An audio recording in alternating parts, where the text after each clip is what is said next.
हाँ जाटव बता रहे हैं, ये बता रहे हैं मलिया जी के बुझाते।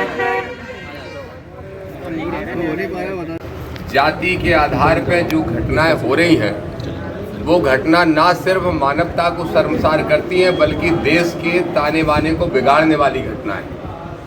इसलिए आपको पता होगा कि दमोह में 4-6-10 दिन पहले जो घटना हुई थी, एक कुशवा समाज के व्यक्ति को पैर धुलवा के पिलवाए गए थे, तो हमने वहाँ कलेक्टर एसपी को अल्टीमेटम दिया था कि इस घटना को एट्रोसिटी एक्ट नहीं बल्कि राष्ट्रीय सुरक्षा कानून के तहत माना जाना चाहिए।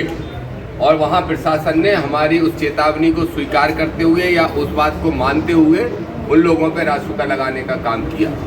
हम यहाँ भी यही कहेंगे, जहाँ भी जाति के आधार पर घृणित घटनाएं की जाएंगी वहाँ पर नॉट ओनली एट्रोसिटी एक्ट बल्कि NSA भी लगना चाहिए।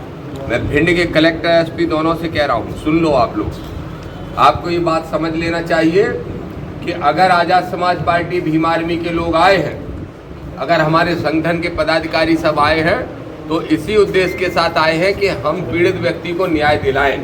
और न्याय तभी माना जाएगा जब उस व्यक्ति को, उन व्यक्तियों को कड़ी से कड़ी सजा मिले जिन व्यक्तियों ने जाति के आधार पर ये घटना को अंजाम देने का काम किया है।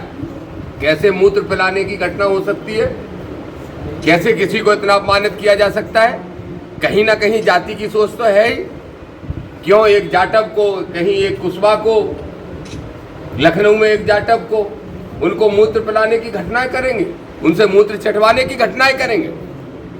दम है क्या अहीर और गुजर से और जाट से करने की? तो ये जातिगत ही मानसिकताएं हैं। तो आज अहीर भी खड़ा है, गुजर भी खड़ा है, कुशवा भी खड़ा है, पाल भी खड़ा है, लोधी भी खड़ा है, पूरा पिछड़ा वर्ग हमारे SC के भाइयों के साथ खड़ा है और भीम आर्मी आजाद समाज पार्टी के साथ खड़ा है।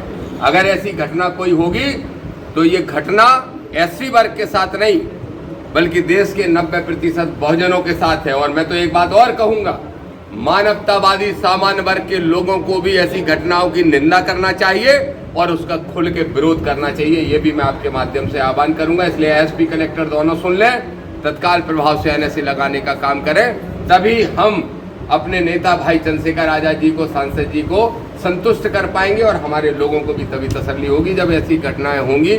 ऐसी घटनाओं के बदले में ऐसी कड़ी कार्रवाइयाँ होंगी, ये घटनाएं तभी बंद होंगी। बस अब आप कुछ पूछना चाहें तो पूछ सकते हैं।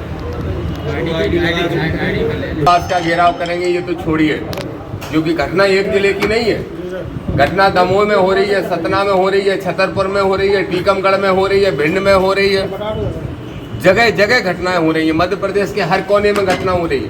पूरे ग्वालियर चंबल संभाग के कई कोनों में, बुंदेलखंड के अक्सर हर जिले के अंदर घटनाएं हो रही है। इसलिए मैं तो मोहन यादव जी से भी कहूँगा कि इन घटनाओं पर रोक नहीं लगाई तो हम लोग आपको घेर के बैठने का काम करेंगे और तब तक घेर के बैठेंगे जब तक ये कानून नहीं बनवा लेंगे कि इस तरह की घटनाओं पर NSA लगना चाहिए।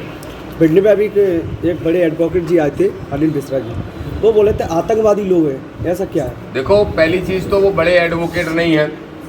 जिस अनिल मिश्रा की आप बात कर रहे हो वो काहे के बड़े एडवोकेट हैं मुझे नहीं मालूम। वो तो चर्चा में ही तब से आए हैं जब से बाबा साहब के लिए उनने अपमानजनक शब्द बोले और संविधान को नकारने का काम किया। मैं एक ही बात अनिल मिश्रा को कहना चाहता हूं कि जिस काले कोट को पहन के अपनी रोजी रोटी चला रहे हो और कुछ काले कोटों की दम पे जो उचकने का काम कर रहे हो, वो संविधान अगर किसी ने लिखा है तो हमारे बाबा साहब अम्बेडकर ने लिखा है। इसको झुठलाने का काम करोगे तो तुम्हें मुंह की खानी ही पड़ेगी।